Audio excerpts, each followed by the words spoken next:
Hello, welcome to AT&T ThreatTraq for July 29th, 2014. This program provides network security highlights, discussion, and countermeasure for cyber threats. Today I'm joined by Matt Keyser, and Matt, you were away last week. Busy. Yeah, busy. It was kind of a, I want to call it a vacation, but it was actually a class, learning about software-defined radio, which is a really interesting field, a way of using computers to tune to large areas of broadcasted radio, decode the signals there, and pull information out. Yeah, I've looked at that. You know, it's really an amazing transition. I happen to have a background in electrical engineering, so it's always been components and RF, and now the transition to software-defined radio really expands the capability of what you can do with a given radio system. So very interesting stuff. Hope you got a lot from that. And also joined here in the studio with John Hogoboom. And John, what are you going to talk about today? So we have a couple of stories. One about software vulnerabilities in specific type of product set that should be interesting, and we've got another story I'll cover as well. But, all right. Yep.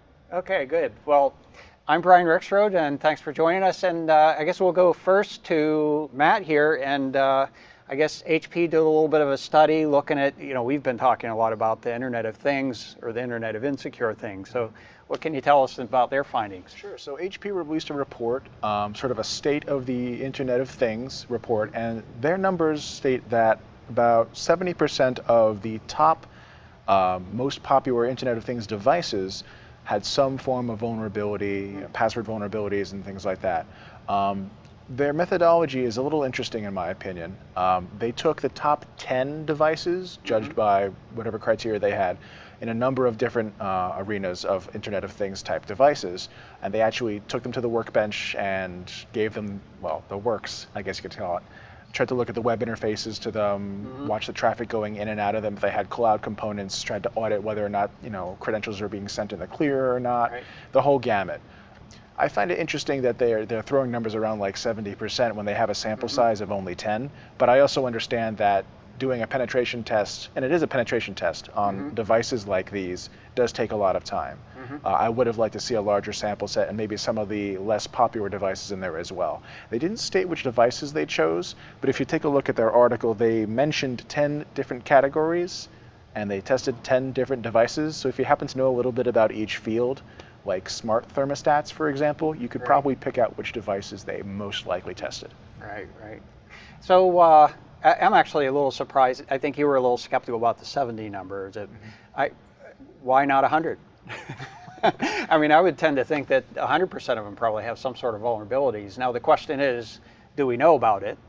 Has it been exposed yet? But did they happen to talk about what types of tests did they? You mentioned the authentication, things like that. But we've seen certainly a lot of cases where they're responding to DNS, for example, and shouldn't be, or NTP, or other services that have been used in reflection attack activity. Would they consider that to be a vulnerability? The ones they listed here are privacy concerns. If credentials are being sent insecurely back home, if there's some sort of unique device identifier that's being sent back home as well. Insufficient authorization, which is whether or not they've got a real password policy. If the device prevents you from setting a 4-character password, sort of protecting against the user's own mistakes. Lack of transport encryption, so if they're not using SSL when they call home or when you talk to the web interface. Insecure web interface, so the entire gamut of web application security problems there. And then inadequate software protection, which is updates to the firmware if they're not encrypted and protected on the way in and out, which allows someone to grab them, unpack them completely, make modifications, and re-upload insecure firmware. So they did a lot of testing, it seems. Yeah, it sounds like a good repertoire. I guess a couple of things that still hit my pet peeve list. In fact, I have a list of perhaps 5 things that any Internet of Thing or network connected device should have. One is that the notion of default password, I think, needs to evaporate. That is, at least have it tied to a serial number or something, so that you have to guess a lot harder to be able to get to it.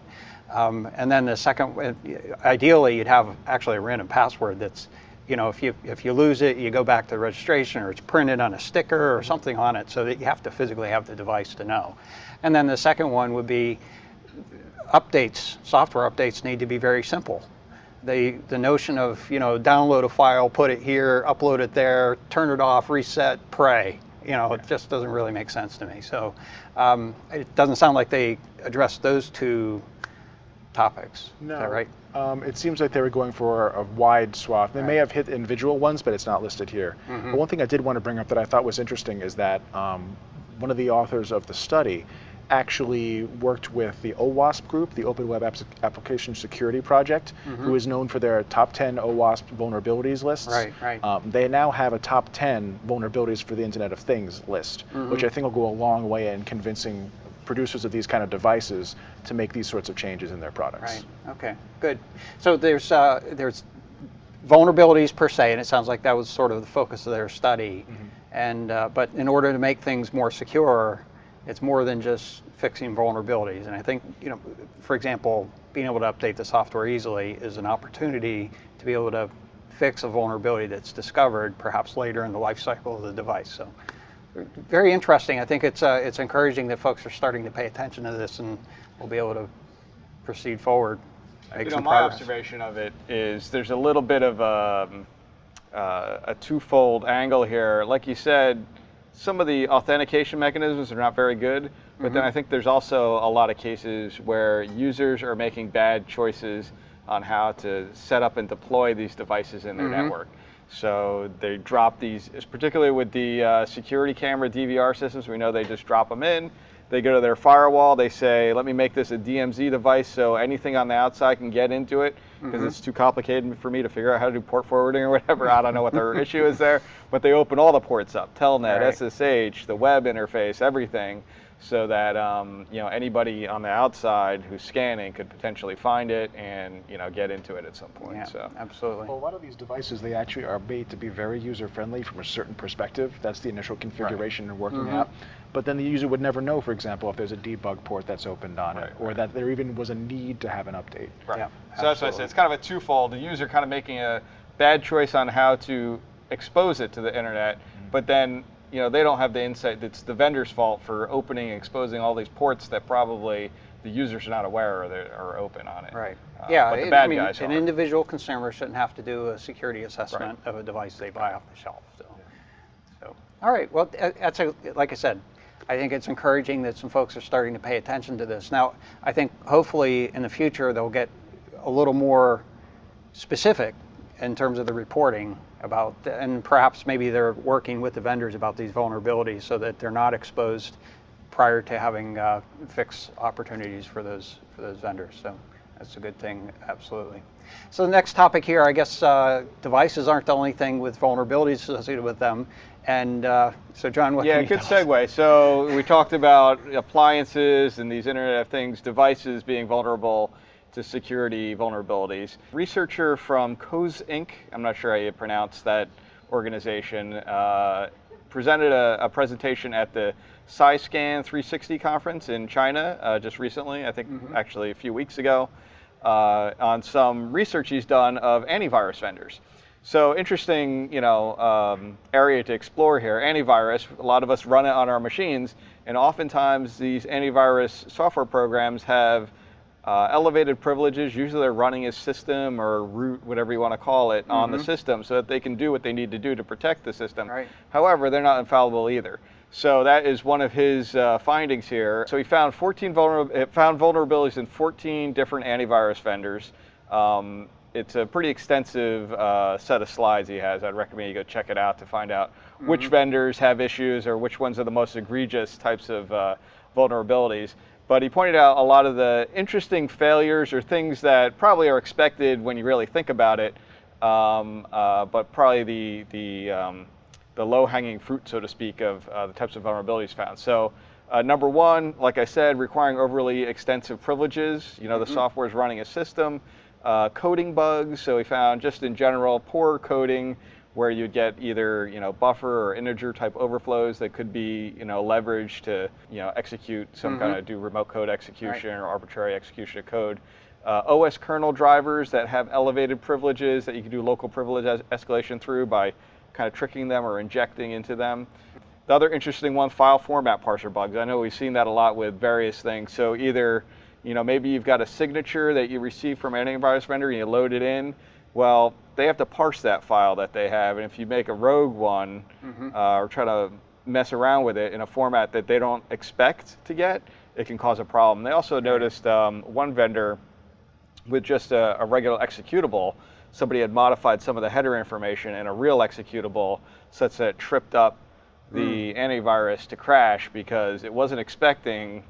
I mean, it's a non-working executable. It starts to look like an executable, but it's not once you start to follow down the path of how long is this file and whatnot.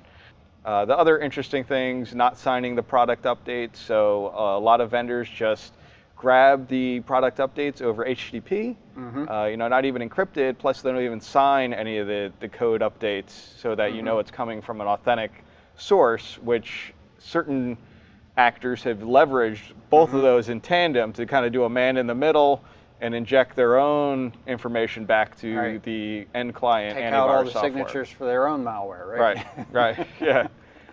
The other observation he made was that a lot of the AV engines don't have their own kind of self-protection, so they didn't code in things to look for attacks against their own software, and they're kind of relying on operating system dependent things like address space layer randomization and data execution prevention. Some of those didn't even have those enabled on their products either, so that they could, you could leverage exploits against them in that way as well. So interesting report. I guess one of those things to think about when you are installing. I'm not saying don't run antivirus, but just like any other software package out there, everything has vulnerabilities. Humans are behind it writing the code. Nobody's infallible. They should try to be as infallible as possible, and do some code audits. That's another thing he mentions is, it's probably not a lot of code auditing going on here because some of these vulnerabilities are not that hard to find. There are a few things here. One, this whole thing sort of really just exemplifies this whole notion that adding software fundamentally, ideally or theoretically at the very least, cannot improve security. That is, as you add more software, it introduces a potential for more mistakes. And what it's really suggesting here is there perhaps are more mistakes going on than we perhaps anticipated. That is, you'd like to think that when you're preaching to the choir, that the choir is actually, in belief. And this is a case here where perhaps the security vendors need to learn a little bit about doing security. So. I guess this is fundamentally a situation that is going to exist in other organizations as well. They really need to get some emphasis around the security topic. Now, I guess in their defense, I can appreciate the point where they're trying to keep the product to be viable. So I think one of the things you'd mentioned earlier about things like buffer overflows, from what I understand of the article, they were saying that a lot of them are coded in C. And the intent there is most likely to keep the thing efficient. That is, if you're running antivirus on your computer and it's getting bogged down because of a highly abstract language is not particularly efficient, language or something like that. Yeah. What you're going to end up with is a dissatisfied user. They're going to end up uninstalling it and say, I can't use it under normal circumstances. I'll run the risk of getting infected. So that's one aspect of this, that they're under pressure to be able to deal with situations like that. And then you have these more sophisticated pieces of malware that do the escalation and embed themselves into the kernel. And so it's continually an effort to try to get one step under, right down to the master boot records that we've been seeing a lot of the malware has. So on one hand, I'm kind of in their defense.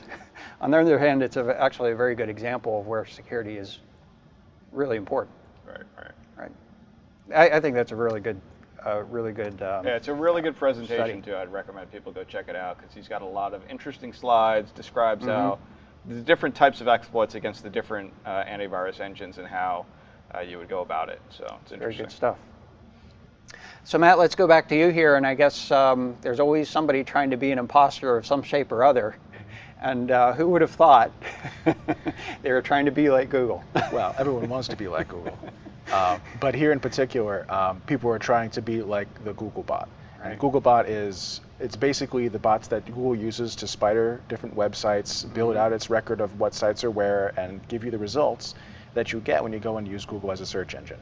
Now, security firm Encapsula did a little bit of work looking at the use of the Googlebot user agent string. Now, for those who aren't familiar, the user agent string is anytime an HTTP request is made, the client typically sends a user agent header which says, I am Internet Explorer, I'm Firefox, I'm Opera, whatever browser you happen to be, to identify to that server so the server can serve you content more correctly for your browser or log see how many people are using IE versus Firefox, many different uses.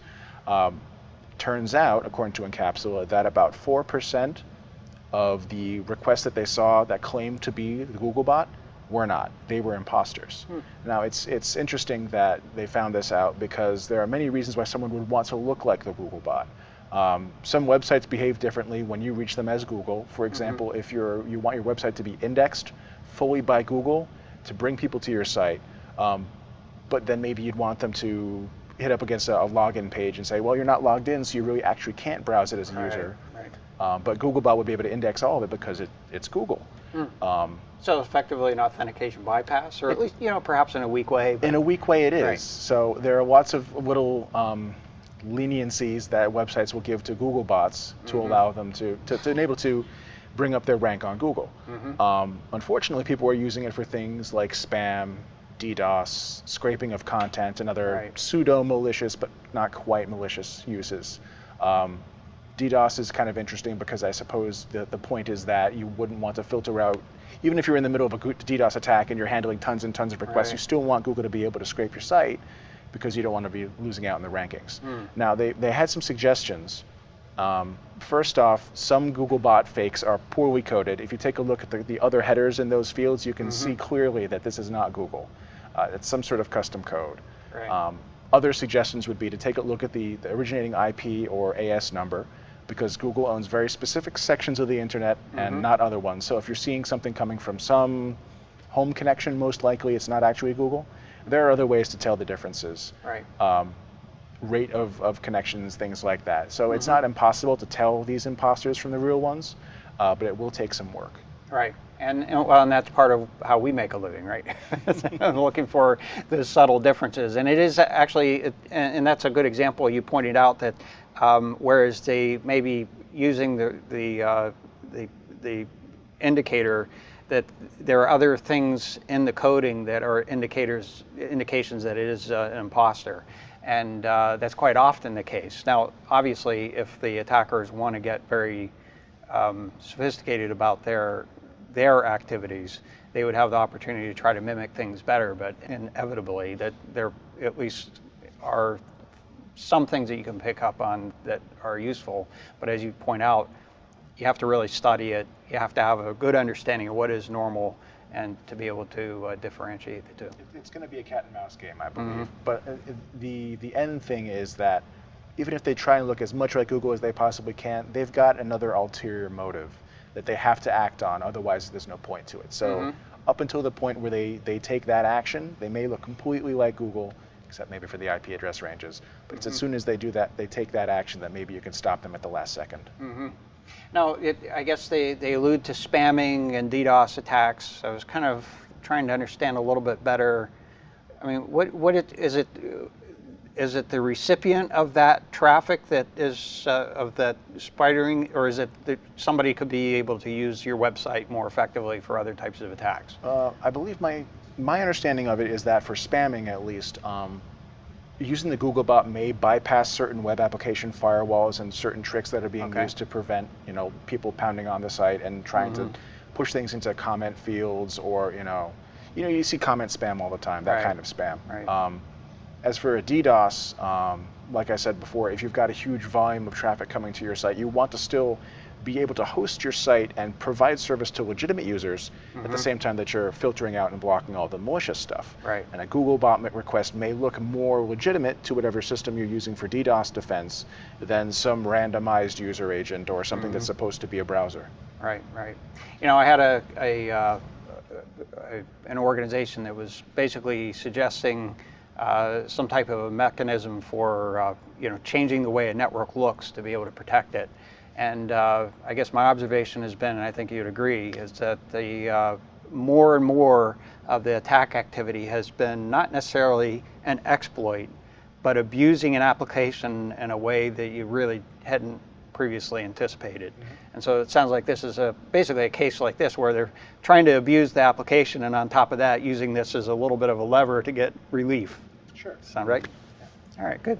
And I think that's it's nice. It's good to see observations like this in the industry as well. So because I think it's really starting to pick up on some of the things that we really need to be paying attention to from a security standpoint as we continue forward in this endeavor.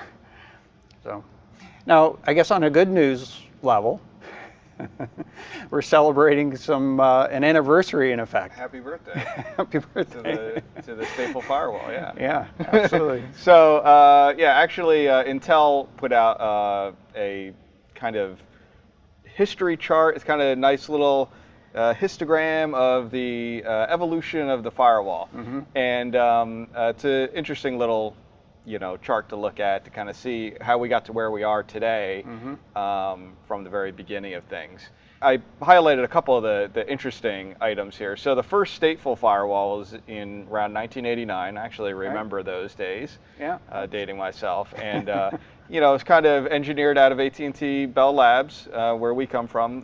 Bill Cheswick and Steve Bellevin kind of came up with the first stateful firewall.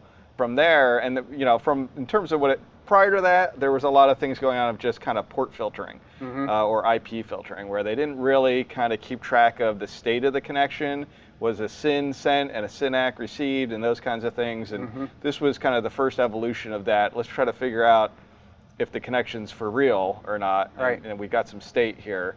And keep track of that so that we know we can continue this connection when the next packet comes through or whatever. Yeah, now help me understand, I think one of the things that you tend to try to do with a stateful firewall, because you're generally in an enterprise where a firewall is trying to protect things, or maybe it's protecting access to a server or something along those lines, a connection comes in and you decide whether you want to let the packet through, but the trick is, what do you accept back, right? I mean, that really what we're trying to achieve here with this statefulness? Well, yeah, I mean, in a sense, it's controlling the flow of the session, so to speak. Right, so keeping track, and I mean, this is my understanding of the statefulness, is a connection goes outbound, and what you're really trying to do is keep track that, yes, I did want to communicate. Right, a SYN was actually sent, so I'm waiting for a SYNAC to come back to me. And, I have kind of a state table that in my firewall that says, okay, I know I sent a SYN out to this IP address. I should be expecting a SYNAC, so when it comes back, I'm going to allow it to come back through again. But if I get a SYNAC just from people at random, I'm going to pitch it on the floor. Yeah. So yeah, that's kind of the notion there. But one of the hazards of that is that you have to have the state space to be able to track those. And so if somebody wants to try to do something like a denial of service attack, one of the mechanisms is to try to exhaust that state space and send the thing into kind of a crazy state of disarray or perhaps even crash, and then you have to bring everything back up. Right. So you want to try to have mechanisms around this. So sorry, I'm digressing from fine, your story that's fine. here. We're starting at the very beginning, the genesis of the firewall, really, for the most part. Yeah. And it really is kind of the grounding principle from where all firewalls kind of evolved to today. They all still have that basic functionality.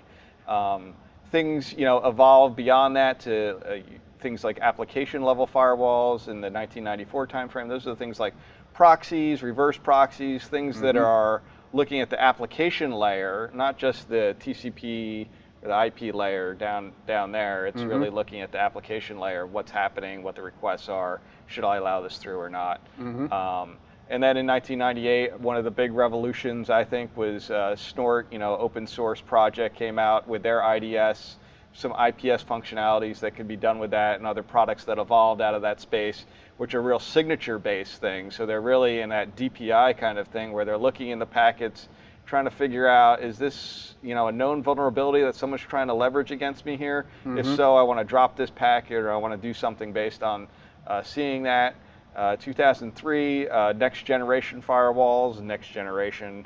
That term gets used a lot, but those kind of evolved, and those kind of integrated a lot of these functions of the application level firewall with the signature kind of DPI stuff that Snort and some of these other products did. Right. So they kind of married those notions together. And then 2006, we saw things like web application firewalls, WAFs, we like to call them, emerge, which are kind of like your reverse proxies and all of these other products together.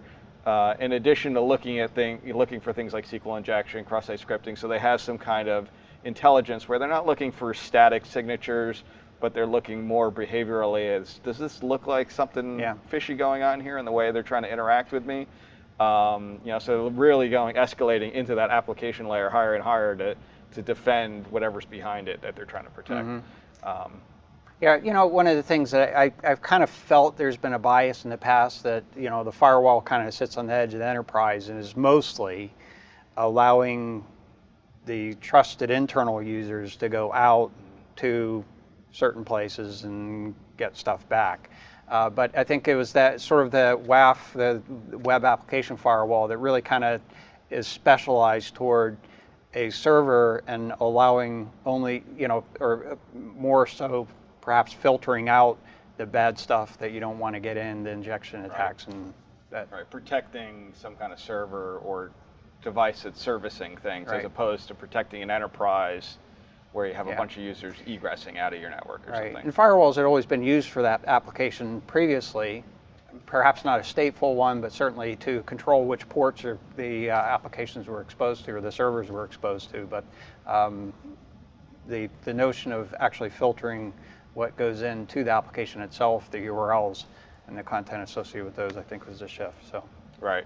And then I guess the last comment I would make is, since the firewall did kind of somewhat emerge out of AT&T Labs originally, just recommend people check out. There's still a lot of relevance to the Firewall's Internet Security book, Repelling the Wily Hacker from Cheswick Bellavin and Rubin, and they have a lot of interesting little stories in there too. It's not like a super technical plan-by-plan kind kind of thing, but it's an interesting read because they kind of give it in a story. It's more of a story. Yeah, it's more of a story. It actually is a good story, and I think still relevant today to understand how attacks manifest themselves and how they were in the process of protecting against that. And I think you have pictured here is actually the cover for the second edition. Right. That was the edition of Avi Rubin as a participant in that. Right. And definitely a very good read.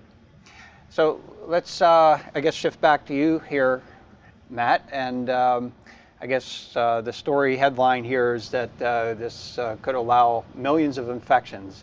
I'd like to get your opinion on this. Well, let's explain what the problem is itself. The Blue Box Security is calling this the FakeID vulnerability. This relates to the Android operating system. After 2.1, I believe it's mitigated in the latest versions of Android.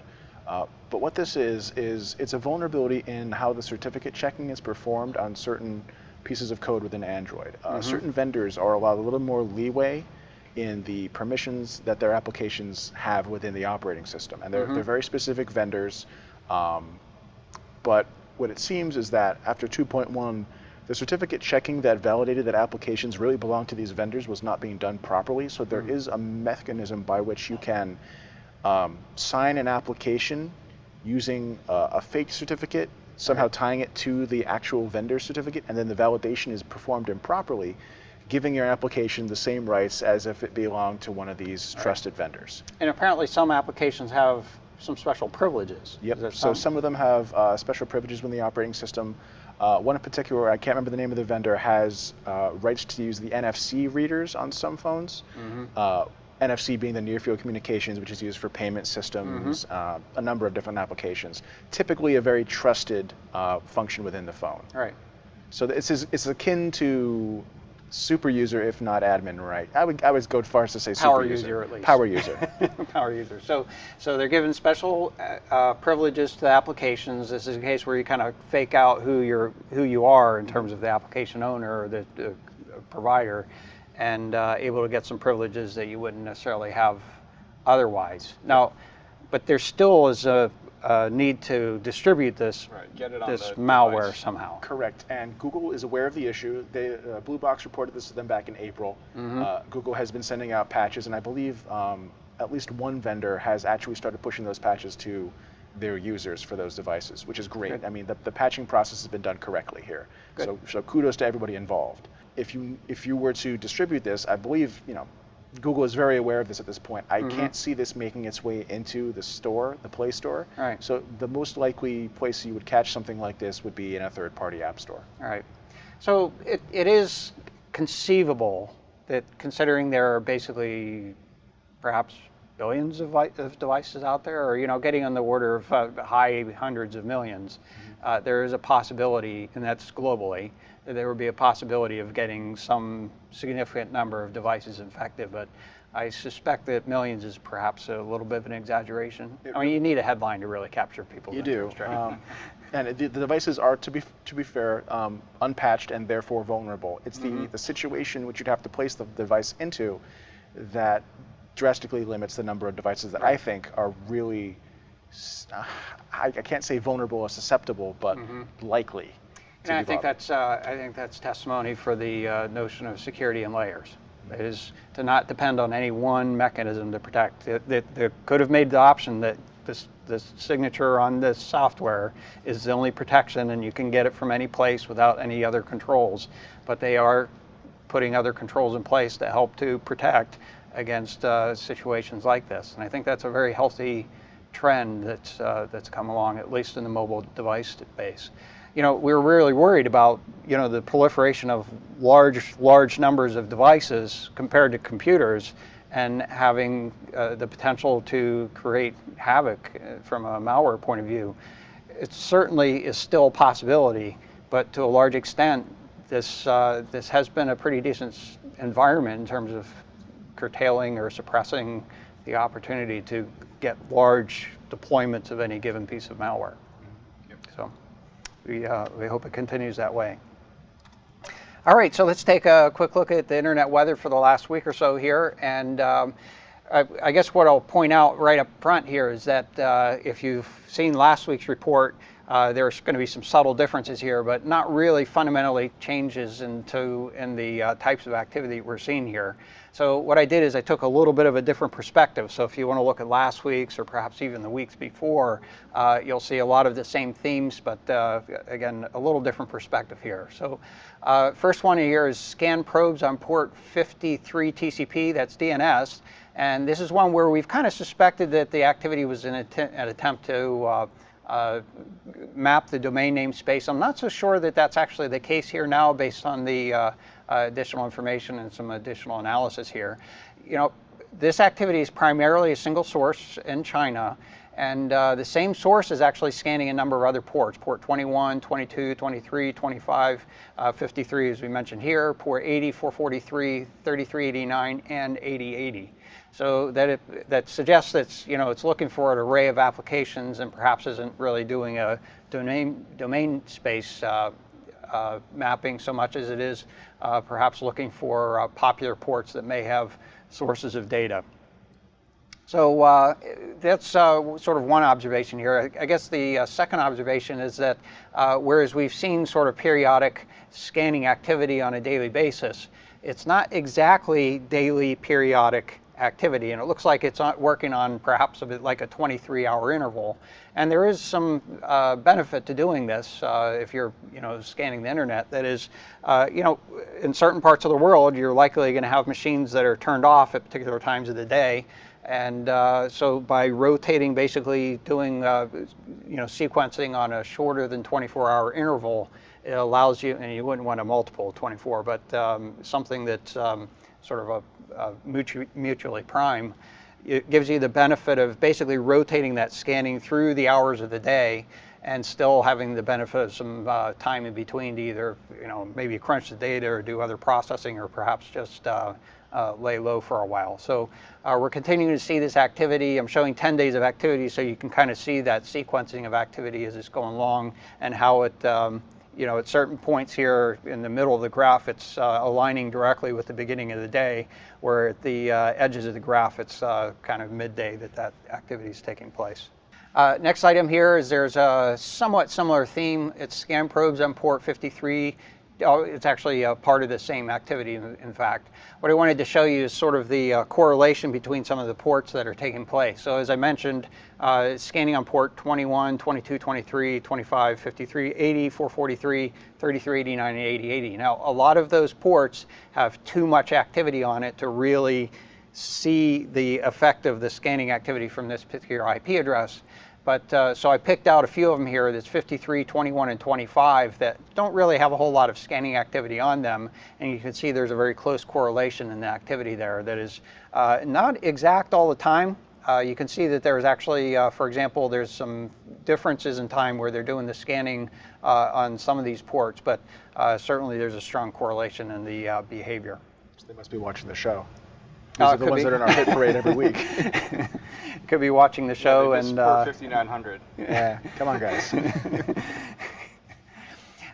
Next one here is scanning on ports, basically port 8081 TCP and 3128 TCP. Now, we've been talking about this one for a while. 8081 is basically a alternative proxy port.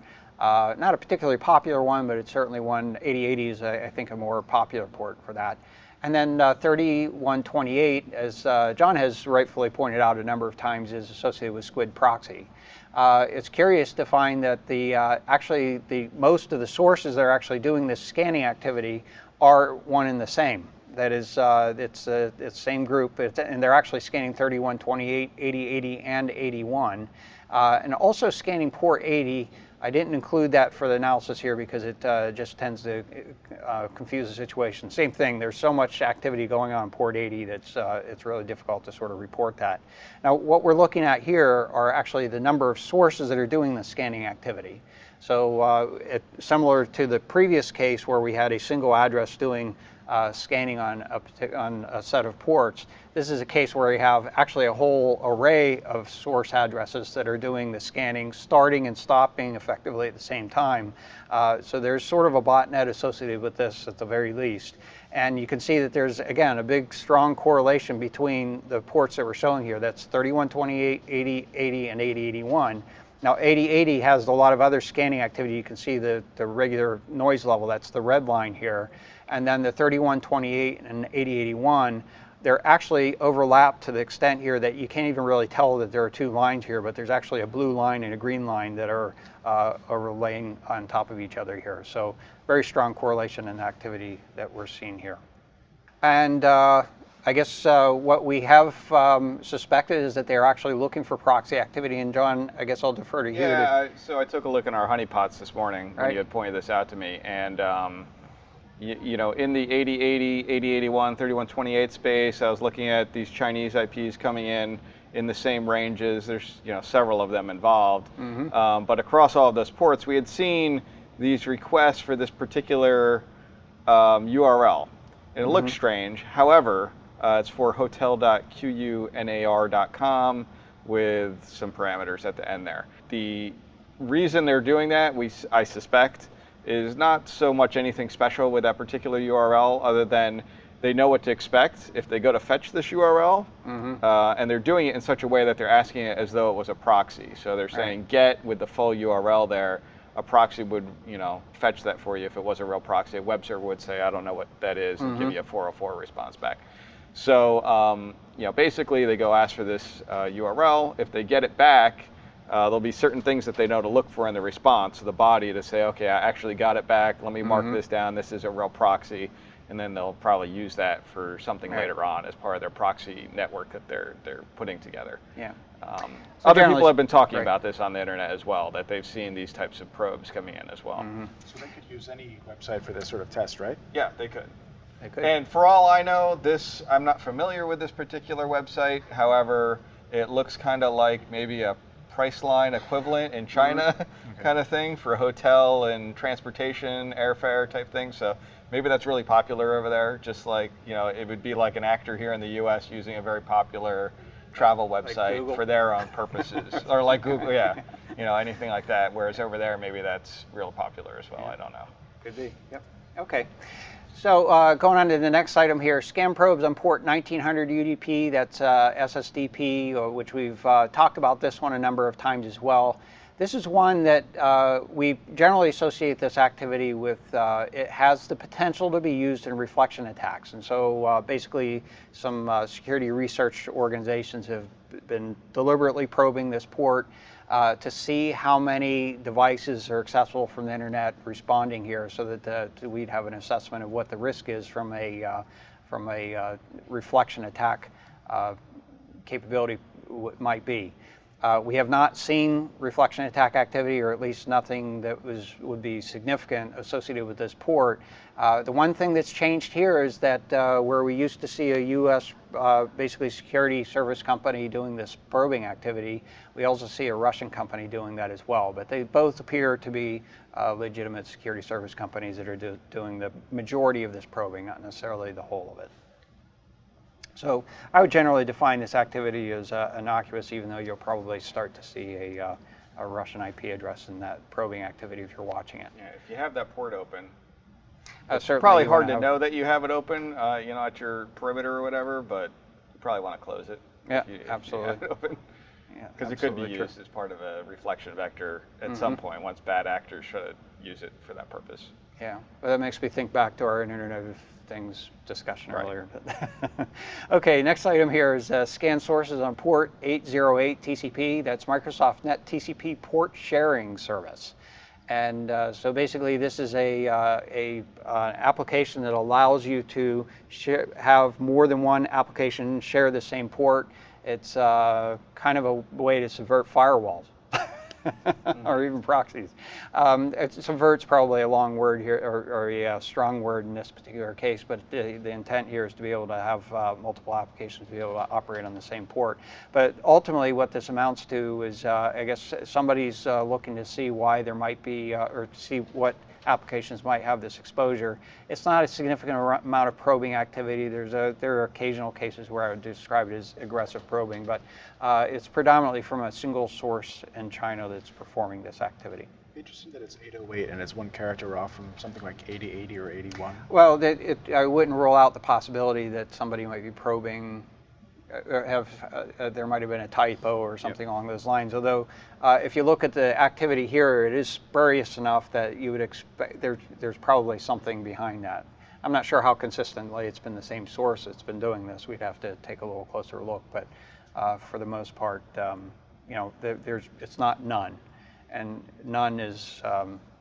There certainly are ports that have no activity of this sort. So there's some level of interest, perhaps not a whole lot.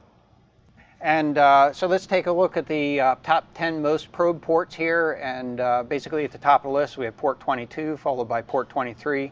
We had reported a little while ago, again, on our topic of Internet of Things, port 5000 had a little surge in activity in terms of the number of sources at the very least. And that seems to have tapered off. So it's not showing up as high on the list here. But port 23 moved up a few slots. Followed by 1433 TCP, 3389 TCP, 445, 53 UDP, 8080 TCP, and then 80 TCP, and then 3306 TCP, that would be Microsoft, that's MySQL database. And then taking a little bit of a closer look, since we had the case where port 23 moved up a little bit here, let's take a quick look at that. And I thought it would be useful to take a look at the last year of activity on port 23. I think last week we looked at port 22, and I think a week before that another port, perhaps in this group here. And clearly it's a very similar theme where over the last year here we've seen a significant growth in activity. Now port 23 seems to show basically a big kind of hump in growth, and then that's sort of flattened off a little bit. And I was also looking at port 3389, seemed to have a sort of a similar characteristic and behavior. But again, continuing to emphasize that this Internet of Things and the worms associated with that are continuing to be pretty active.